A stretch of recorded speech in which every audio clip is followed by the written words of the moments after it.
आगामी 4 नवंबर से 10 नवंबर तक मनाए जा रहे अखिल भारतीय कालिदास समारोह के संबंध में कालिदास संस्कृत एकेडमी के अभिरंग नाट्य गृह में स्थानीय समिति की बैठक आयोजित की गई। बैठक में भाग लेने के लिए मध्य प्रदेश की सांस्कृतिक मंत्री उषा ठाकुर उज्जैन पहुंची। बैठक में समिति सदस्यों व गणमान्य नागरिकों ने संस्कृति मंत्री को अपने अपने सुझाव पेश किए। किसी ने स्थानीय कलाकारों का भी मंच प्रदान करने की अपील की, तो किसी ने इसे और अधिक भव्य पैमाने पर मनाने का सुझाव दिया। बैठक में एक सुझाव यह भी आया कि कालिदास समारोह में पहले राष्ट्रपति एवं प्रधानमंत्री भी सम्मिलित हुआ करते थे, लेकिन कुछ समय से यह कार्यक्रम प्रादेशिक स्तर तक सिमट गया है। दर्शकों की अगर बात की जाए तो लाखों रुपए खर्च किए जा रहे हैं आयोजन में, मुट्ठी भर दर्शक भी उपलब्ध नहीं हो पाते। हालांकि इसके लिए आमंत्रण पत्र हजारों की संख्या में छपवाए जाते हैं, जिन पर लाखों रुपए खर्च भी होता है। संस्कृति मंत्री ने भी सभी सुझाव को ध्यानपूर्वक सुनकर कार्यक्रम को सफल एवं भव्य बनाने के लिए हर संभव प्रयास करने का आश्वासन दिया। संस्कृति मंत्री उषा ठाकुर ने बताया कि कार्यक्रम को और अधिक भव्य बनाने के लिए देश के राष्ट्रपति द्रौपदी मुर्मू को भी आमंत्रित किया जाएगा। साथ ही देश के प्रधानमंत्री से भी संपर्क कर उन्हें भी आमंत्रित किए जाने की संभावना जताई। यदि किसी कारणवश वे सम्मिलित ना भी हो पाए तो ऑडियो या वीडियो संचार के माध्यम से उनकी उपस्थिति को दर्ज कराने का प्रयास किया जाएगा। बैठक के बाद पत्रकारों से रूबरू होते हुए संस्कृति मंत्री उषा ठाकुर ने महाकालेश्वर मंदिर में आए दिन हो रही कर्मचारियों एवं पुजारियों द्वारा अनियमितताएं व अवैध उगाही के मामले को संज्ञान में लेते हुए कहा कि जल्दी मंदिर को लेकर एक आचार संहिता भी बनाई जाएगी। मंदिर की अव्यवस्थाओं को दूर करने के लिए नवाचार किए जाते हैं। लगातार व्यवस्थाओं को भी ठीक किया जा रहा है। पिछले दिनों गरबा पंडालों के संबंध में दिए गए अपने बयान पर अटल रहते हुए संस्कृति मंत्री उषा ठाकुर ने उज्जैन में भी अपने बयान को दोहराया है। कहा है कि गरबा पंडालों पर जो भी व्यक्ति आए उसे अपना आधार कार्ड एवं पहचान पत्र जरूर लाना चाहिए। जो भी गलत व्यक्ति पकड़ाया जाता है उस पर गरबा आयोजकों द्वारा निश्चित तौर पर कार्रवाई की जाएगी। संपूर्ण भारतवर्ष और भारतीय संस्कृति का गौरव है कवि कुल गुरु कालिदास जी। उनका समारोह पूरी भव्यता के साथ मनाया जाए, इसी बात की चिंता को लेकर आज बैठक आयोजित की थी और सभी के सुझाव और हर व्यक्ति की सहभागिता, इसके लिए सभी को तैयार करेंगे, सबके साथ मिलकर विराट कार्यक्रम। महामहिम राष्ट्रपति जी को भी बुलाने के जी, महामहिम राष्ट्रपति जी को इस कार्यक्रम में अवश्य आमंत्रित करने जाएंगे और वो जो समय देंगी उसके मुताबिक कार्यक्रम रहेगा।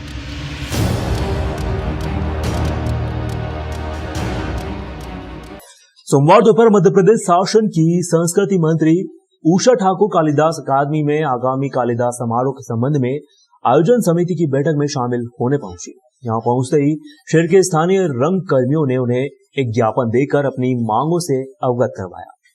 दरअसल इस समस्या शहर के रंग कर्मियों को नाटक अभ्यास करने के लिए कोई एक निश्चित स्थान तय नहीं है। उन्हें कोठी रोड स्थित उद्यानों में व्यवस्थाओं के अभाव में नाटकों का अभ्यास करना पड़ रहा है। स्थानीय रंग कर्मियों को एक निश्चित स्थान मुहैया कराने के लिए रंग कर्मियों ने सांस्कृतिक मंत्री से गुहार लगाई है। वहीं कालिदास अकादमी एक निश्चित स्थान प्रदान किए जाने की मांग की है ताकि शहर के कलाकारों की प्रतिभा को निखारने में आसानी हो सके। सांस्कृतिक मंत्री ने भी रंग कर्मियों की बात को गंभीरता से सुना और उनके सभी सहभागियों व पदाधिकारियों की जानकारी मांगी। हालांकि उन्होंने साफ सफाई व बिजली के व्यय का वहन करने की भी बात कही। रंगकर्मी ने बताया इसके पहले भी कई बार संस्कृति विभाग को इस संबंध में आवेदन लिख चुके हैं, लेकिन स्थानीय अधिकारियों के पास पत्र पहुंचने के बाद भी वे शहर के रंग कर्मियों के लिए कोई सुविधा मुहैया नहीं करवा रहे हैं। जिस तरह आज महाकाल कॉरिडोर बना है और वो पर्यटकों के लिए है, तो उधर धार्मिक पर्यटन है, तो इस तरफ कम से कम सांस्कृतिक पर्यटन तो हो। तो सांस्कृतिक पर्यटन के लिए उज्जैन में हमको जो है मतलब किसी तरह की कोई पैसों की डिमांड नहीं है, सिर्फ स्थान की डिमांड है कि स्थान कालिदास अकादमी निःशुल्क मिले। तो कला संवर्धन में हम अपना सहयोग दे सकें। मेरे पास नियमित रूप से काम करने वाले 35 से 40 स्टूडेंट होते हैं। आप जब चाहें शाम को 6:30 बजे, यहाँ ये नगर निगम का बगीचा है, अभी हम शाम को वहाँ लाइटों में काम करते हैं या सड़कों पे काम करते हैं। अच्छा, हमें कालिदास अकादमी की ज़रूरत सिर्फ इसलिए होती है कि हमारे साथ में जो है मतलब वो मातृशक्ति होती है, लड़कियाँ होती है, महिलाएँ होती है, तो उनके पानी पेशाब की दिक्कत होती है बस।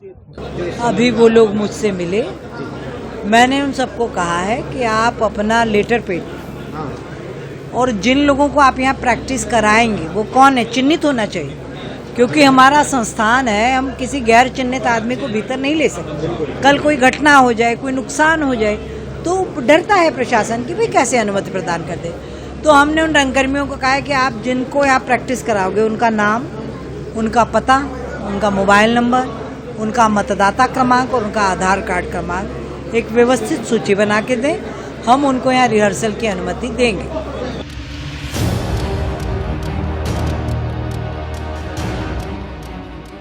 फ्रीगंज क्षेत्र में पोर्च की अनुमति नगर निगम द्वारा नियमानुसार कार्रवाई करते हुए शीघ्र ही प्रदान की जाएगी। साथ ही पर्व त्योहारों पर फ्रीगंज क्षेत्र में लगने वाली दुकानों, बाजारों में व्यवसाय के लिए मार्किंग करते हुए स्थल चिन्हित किए जाएंगे। यह बात महापौर मुकेश टटवाल द्वारा सोमवार को वार्ड क्रमांक 38 में सफाई व्यवस्था के निरीक्षण के दौरान कही गई। महापौर द्वारा अपने प्रतिदिन के निरीक्षण के क्रम में वार्ड क्रमांक 38 के पार्षद अनिल गुप्ता के साथ फ्रीगंज क्षेत्रों की गलियों का भ्रमण किया गया है, जहां नगर निगम के सभी विभाग प्रमुख उपस्थित रहे। आपने निरीक्षण के दौरान निर्देशित किया कि नवरात्रि, दशहरा, दिवाली जैसे बड़े त्योहारों पर फ्रीगंज क्षेत्र में छोटी बड़ी दुकानें व ठेला व्यवसायियों द्वारा दुकानें संचालित की जाती हैं। इसके कारण आवागमन भी अवरुद्ध होता है। साथ ही भीड़ के दबाव को ध्यान में रखते हुए काफी समस्याएं भी होती हैं। इसीलिए ऐसी कार्य योजना बनाई जाए जिससे सभी व्यापारियों का रोजगार भी बना रहे। साथ ही निर्धारित स्थलों पर मार्किंग करते हुए उन्हें स्थान दिया जाए। महापौर टटवाल द्वारा फ्रीगंज सब्जी मंडी का निरीक्षण किया गया है, जहां क्षेत्रीय पार्षद द्वारा समस्या से अवगत करवाया गया है। सब्जी के ठेले वालों द्वारा सड़कों तक अतिक्रमण करते हुए ठेले संचालित किए जाते हैं, जिससे आवागमन की समस्याएं होती भी हैं। साथ ही यातायात भी बाधित होता है। फ्रीगंज क्षेत्र में प्रत्येक गलियों को जोड़ने हेतु बाईपास गलियां बनाई गई हैं, जो कि अब आसपास के रहवासियों द्वारा अतिक्रमण करते हुए बंद कर दी गई है। महापौर द्वारा निर्देशित किया गया है कि इन बंद गलियों को पुनः चालू किया जाए। साथ ही सफाई व्यवस्था करते हुए इन्हें पहले की तरह प्रारंभ करें। इससे एक गली में दूसरी गली में आसानी से पहुंचा जा सके। खाली प्लाटों के भवन स्वामियों को नोटिस दिया जाकर निर्देशित करें कि अपने खुले प्लाटों पर फेंसिंग करवाएं, इससे कोई भी आसपास के रहवासी उसमें कचरा नहीं डाल पाए। फ्रीगंज क्षेत्र के व्यवसायिक क्षेत्रों में दुकानदारों द्वारा नालियों के ऊपर भी अतिक्रमण कर रखा है एवं पक्का निर्माण किया गया है। इसके कारण सफाई नहीं हो पाती। आपने स्वास्थ्य विभाग के अमले को निर्देशित किया कि सभी व्यापारियों जिनके द्वारा अतिक्रमण किया गया है उन्हें नोटिस देकर अतिक्रमण हटाया जाए। वार्ड क्रमांक 38 में जो हमने देखा है तो त्योहारों का जो त्योहारी बाजार लगते हैं उसके लिए मार्किंग करवाएंगे, ताकि हमारे जो छोटे व्यापारी वो भी अपना व्यवसाय कर सके और पीछे जो दुकानें उनको भी कोई समस्या नहीं। इस प्रकार की योजना बनाई और हमारे राजपूत जी हैं उनको सारी योजना बनाने के लिए हमने पूरा कहा है और मार्किंग करके उन लोगों को काम करना है। यहाँ पर दूसरी समस्या है कि नाली की, जहाँ पे नालियाँ पूरी टूट चुकी है तो नालियों के निर्माण के लिए भी हमने योजना बनाने के लिए प्रस्ताव बनाने के लिए कहा है। दूसरा, यहाँ पे फ्रीगंज में हमारी पुरानी मांग भी है लोगों की और हम भी करना चाहते हैं, तो उनको जल्दी जल्दी पोर्च बनाने की अनुमति मिले, उसके लिए हम शीघ्र कार्रवाई करेंगे। यहाँ पे अवैध अतिक्रमण भी कट जो चौराहे हैं वहाँ पे गुमटियों ने अवैध अतिक्रमण, उसके लिए क्या निर्देश? जो भी अतिक्रमण है जिससे कि आम जन को परेशानी होती है, तो आम जन को परेशानी भी नहीं हो तो किसी का रोजगार भी नहीं छूने, इस प्रकार की व्यवस्था बनाने के लिए सक्षम होंगे।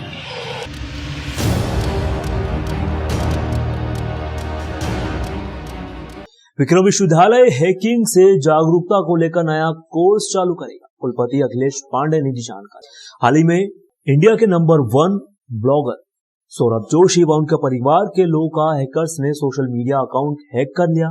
इसके अलावा भी हैकर्स ने कई नामी गिरामी लोगों के सोशल मीडिया अकाउंट्स हैक किए हैं। इस तरह की घटनाएं आज आम हो चुकी हैं, लेकिन इन अपराधों पर अभी साइबर की टीम पूरी तरह से शायद मजबूत नहीं है, इसलिए इस प्रकार के अपराध लगातार बढ़ रहे हैं। इस संबंध में आज जब विक्रम विश्वविद्यालय के कुलपति अखिलेश पांडे से बातचीत की गई तो उन्होंने जानकारी देते हुए बताया कि हैकिंग से जागरूकता को लेकर विश्वविद्यालय नया कोर्स चालू करेगी। यह कोर्स कंप्यूटर अध्ययन शाला के माध्यम से चलाया जाएगा, जिससे लोगों को हैकर्स को लेकर जागरूक किया जा सके।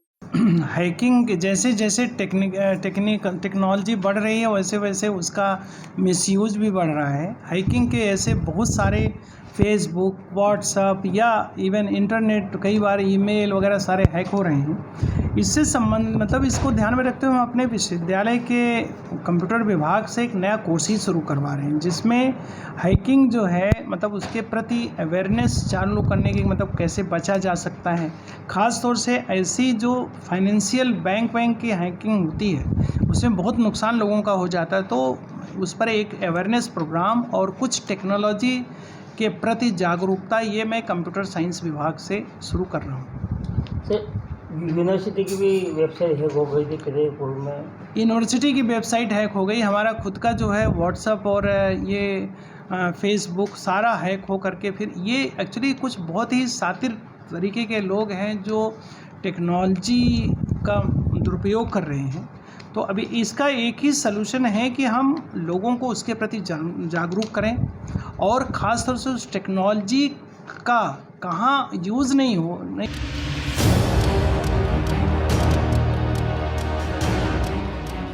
श्री अवंतिका महाकाल युवा तीर्थ पुरोहित समिति रामघाट अध्यक्ष अजय जोशी कुंडवाला गुरु ने बताया कि हिंदू धर्म में पितृपक्ष का विशेष महत्व रहता है।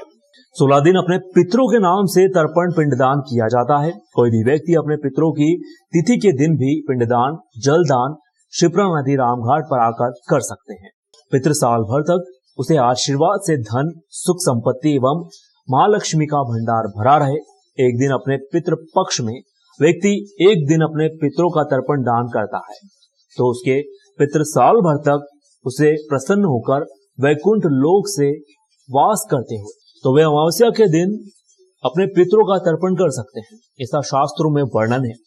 भगवान श्री राम ने दशरथ जी के पिंडदान क्षिप्रा नदी रामघाट पर आकर स्वयं किया था। भगवान ने स्वयं क्षिप्रा का महत्व एवं तीर्थ का महत्व बताया है। यहाँ के 7 मुक्तेश्वर महादेव हैं जो स्वयं अपने पितरों को मुक्ति प्रदान करते हैं। आप लोगों से तीर्थ पुरोहित समिति निवेदन करती है कि वे यहाँ पर आकर पूजन पाठ करें। धर्मशाला या आश्रम में पूजा करने का महत्व नहीं है। घाट के किनारे जो भी व्यक्ति पूजन करता है उसे 1000 गुना फल की प्राप्ति होती है। क्षिप्रा नदी सभी नदी में तिल भर बड़ी होने के कारण यहाँ आपका विशेष महत्व होता है। हमारी समिति आपका तर्पण करवाएगी।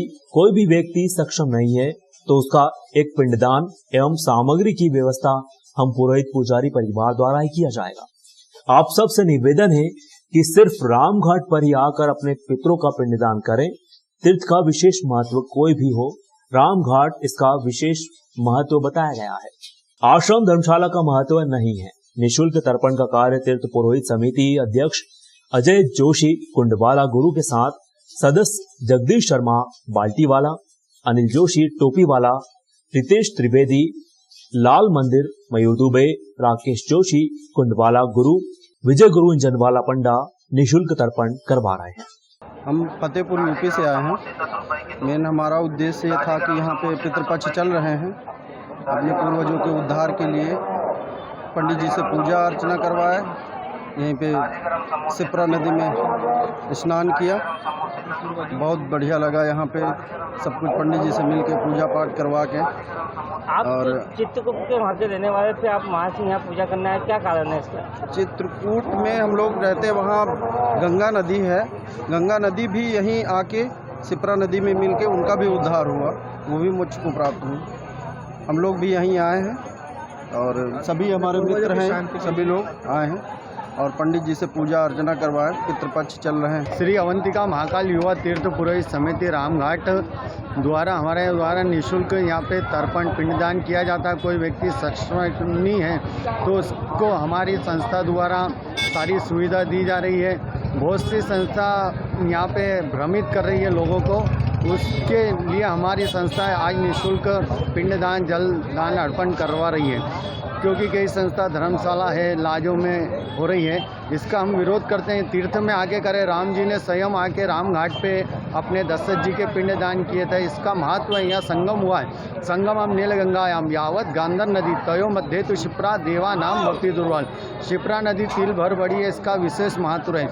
और कहीं अन्य जगह करते हैं तो पितरों भी परेशान होते हैं, फिर बाद में आते हैं लोग कि हमारे घर में ये हो रहा है, कष्ट हो रहा है। तो तीर्थ का महत्व है। तीर्थ में आके करोगे तो 1000 गुना फल मिलेगा।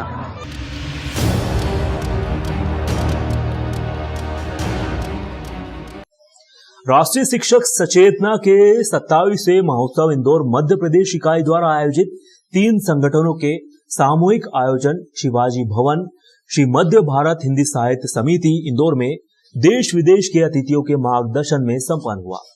भारत माता अभिनंदन दिवस पर 6 श्रेष्ठ अभिनंदन एवं 55 श्रेष्ठ शिक्षक सम्मानित हुए। साथ ही चैतन्य लोक दैनिक अवंतिका के पत्रकार सीमा मनीष शर्मा को सम्मानित किया गया। यह जानकारी प्रदेश प्रवक्ता डॉक्टर कृष्णा जोशी ने देते हुए बताया कि समारोह के मुख्य अतिथि डॉक्टर अशोक कुमार भार्गव, संभागायुक्त रीवा, साहित्यकार भोपाल सारस्वत अतिथि कृष्ण कुमार अस्थाना, प्रधान संपादक देवपुत्र इंदौर, विशिष्ट अतिथि doctor Kapil Kumar, Belgium Rama Sharma Japan एवं केशव राय मुंबई, डॉक्टर विमल कुमार जैन इंदौर तथा अध्यक्षता हरेराम वाजपेयी ने हिंदी परिवार ने की।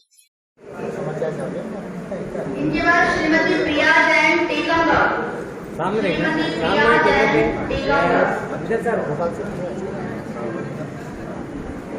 हो जाता है तो विचारों में नवीनता आती है। जिसकी चेतना जागृत नहीं होती है उसके विचार उतने परिष्कृत नहीं होते। आहार, निद्रा, भय, मैथुनम च, ये तो सारे के सारे प्राणी मात्रों में होते हैं, लेकिन चेतना और चेतना का वह स्तर केवल मनुष्य में होता है। और वह विचारों को जब स्पर्श करता है तो मैं जब एक क्रिश्चियन स्कूल में पढ़ता था मिडिल क्लास में, तब से इसकी शुरुआत की, कक्षा 7वीं से। 300-400 बेल्जियम और अंग्रेज लोग भी हैं और मैं हिंदी में ही लिखता हूं। मैं एक सड़क पे जा रहा था तो एक लेडीज थी, उसने मेरे को पीछे से आवाज दी, कपिल, वहीं की भाषा में। मैंने मुड़ के देखा, मैंने कहा वहीं की भाषा में बात की? यस। तो बोला बहुत अच्छा लिखते हैं आप। मैंने कहा मैं तो हिंदी में लिखता हूं, आप डच में कैसे उसको कहते हैं? हम उसको जाके गूगल में ट्रांसलेट करके पढ़ते हैं। से जो बहुराष्ट्रीय कंपनियां हैं वे अपने उत्पाद को प्रसारित करने के लिए हिंदी का माध्यम अपना रही है। तो हम सबके लिए ये बड़े सम्मान की बात है। मैं इस अवसर पर हिंदी दिवस की हमारे सभी आप सभी श्रोताओं को बहुत बहुत बधाई देता हूँ। आपका नाम? मैं डॉक्टर अशोक कुमार भार्गव, पूर्व कमिश्नर शहडोल और रीवा संभाग, और उज्जैन में भी कुछ समय पूर्व मैं अपर एडिशनल कमिश्नर उज्जैन के पद पर भी कार्यरत रहा हूँ। वर्तमान में मैं नर्मदा घाटी विकास प्राधिकरण में सचिव के पद पर हूँ और जो एडमिनिस्ट्रेटिव मेंबर है जी उसका कार्यभार संभालता हूँ। धन्यवाद।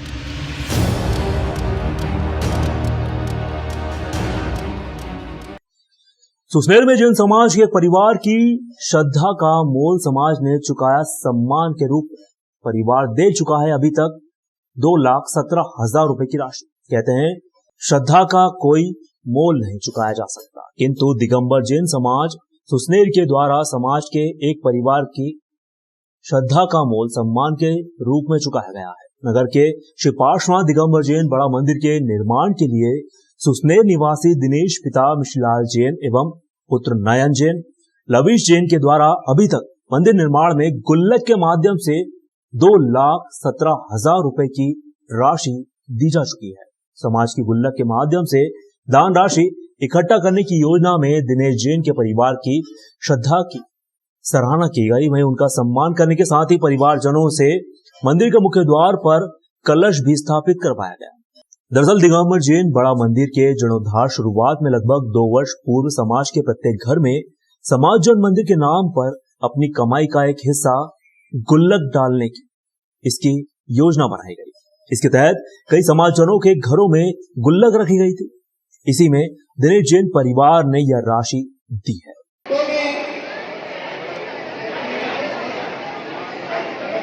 आप जितना देते हैं उससे कहीं गुना।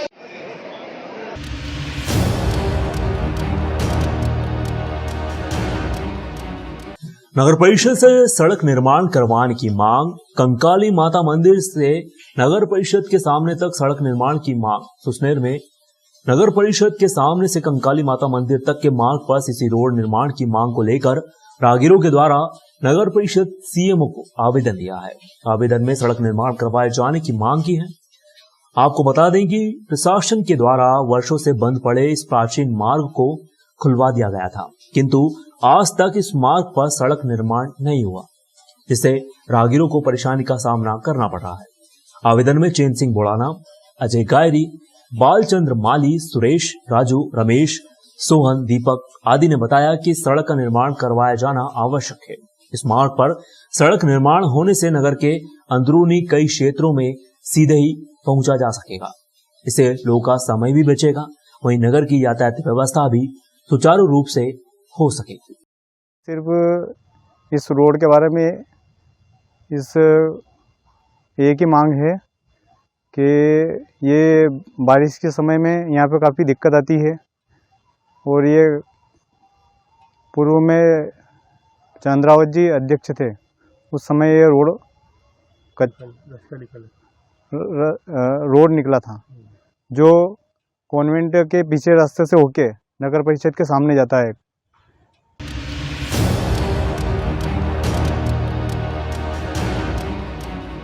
राजौर जिले के तलेन थाना अंतर्गत फरियादी अर्जुन पिता लखन सिंह घोसी 21 वर्षीय ग्राम सीका पटेलपुरा ने आवेदन पेश किया है कि ग्राम रावतपुरा की बबली पिता बाबूलाल मेवाड़ा के साथ प्रेम संबंध था। दोनों ने कोर्ट में प्रेम विवाह किया था। इस कारण पत्नी बबली के परिवार वाले मुझसे व मेरे परिवार से रंजिश रखते हैं।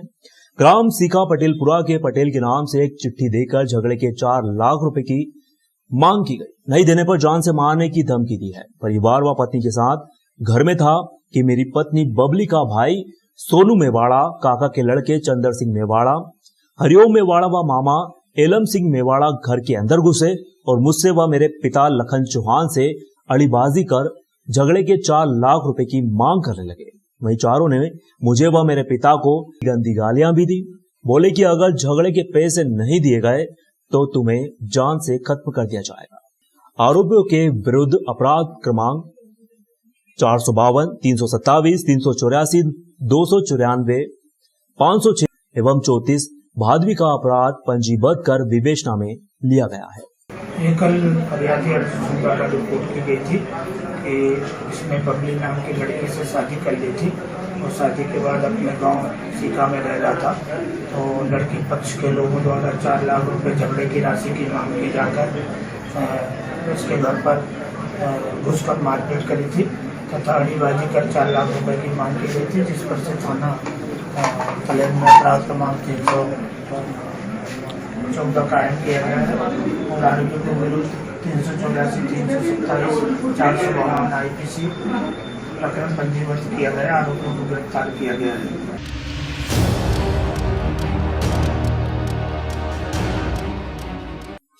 ब्यावरा शहर के रेलवे स्टेशन रोड पर सड़क अब गड्ढों में तब्दील हो चुकी है। पता ही नहीं चलता कि सड़कों में गड्ढे हैं या फिर गड्ढों में सड़क।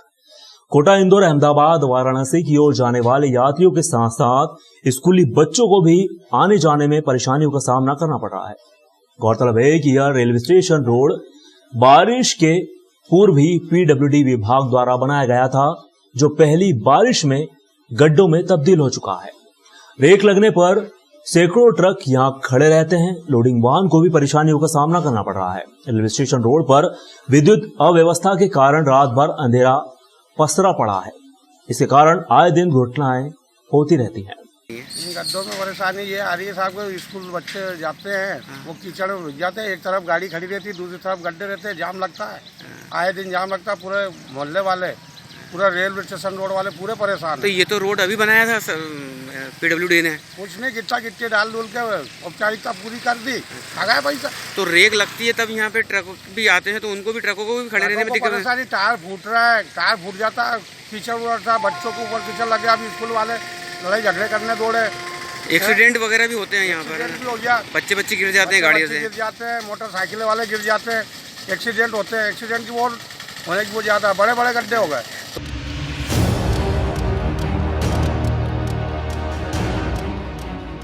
राजगढ़ जिला मुख्यालय के संकट मोचन बल्ली पर प्रधानमंत्री आवास योजना में हो रही गड़बड़ी को लेकर अपर कलेक्टर कमल चंद नागर ने की कार्रवाई। जी हां, राजगढ़ जिला मुख्यालय के संकट मोचन बल्ली पर प्रधानमंत्री आवास योजना का लाभ पात्र हितग्राहियों को न देकर अपात्र हितग्राहियों को दे दिया गया।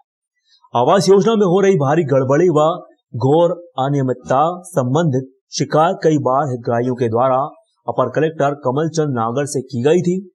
वरिष्ठ अधिकारियों का इस ओर ध्यान आकर्षित करवाया गया तो अपर कलेक्टर नागर निरीक्षण करने संकट मोचन बल्ली पहुंचे, जहां उन्होंने प्रधानमंत्री आवास योजना में अनियमितता देखने को मिली।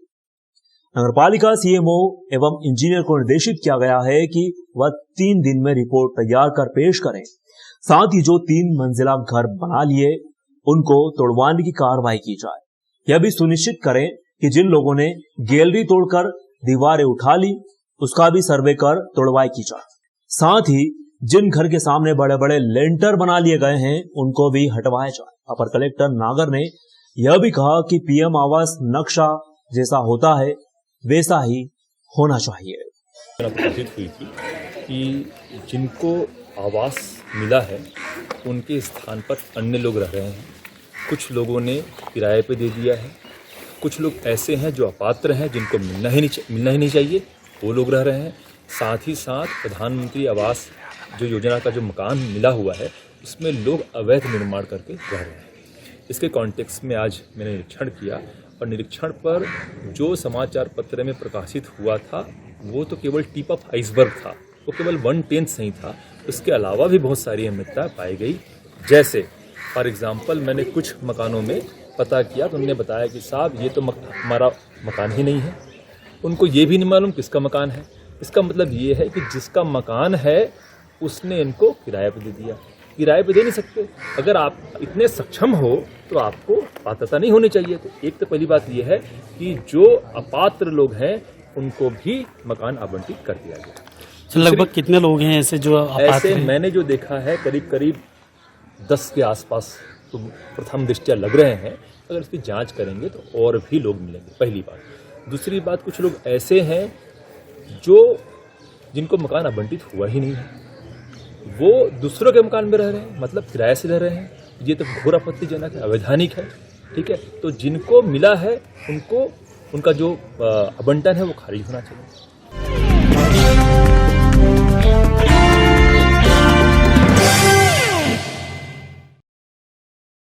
ही खराब हालत में मरणासन स्थिति में माँ पड़ी थी। ऐसी माँ की सेवा करके भगवान महावीर की उस वाणी को सार्थकता सेवाधाम दे रहा है। भगवान महावीर ने कहा है कि जिसने दुखियों को जाना उसने मुझे पहचाना। आज हमारे बीच जैन समाज के गौरव श्री पारस जी कटारिया हमारे साथ उपस्थित हैं। नमो अरिहंताणम नमो सिद्धाणम नमो आयरियाणम। और ये बहन जो उड़ीसा की है उस अपने नन्हे बच्चे के साथ जिला प्रशासन के माध्यम से सेवाधाम पहुंची है। ये बाबा भी यहाँ आए हैं। आज हमने 4 लोगों को पर्युषण पर्व के चतुर्थ दिवस स्वीकार करके सेवा का एक छोटा सा कार्य परमात्मा के द्वारा जो दिया गया है उसे परिपूर्ण कर रहे हैं। आप सब लोगों से विनती है कि आप सेवाधाम के उत्थान में, विकास में, विस्तार में हर प्रकार से आप जुड़े, यहाँ आए, यहाँ के कार्यों को देखें और इसको आगे बढ़ाने में यथाशक्ति सहयोगी बने। जय जिनेंद्र। हम सेवा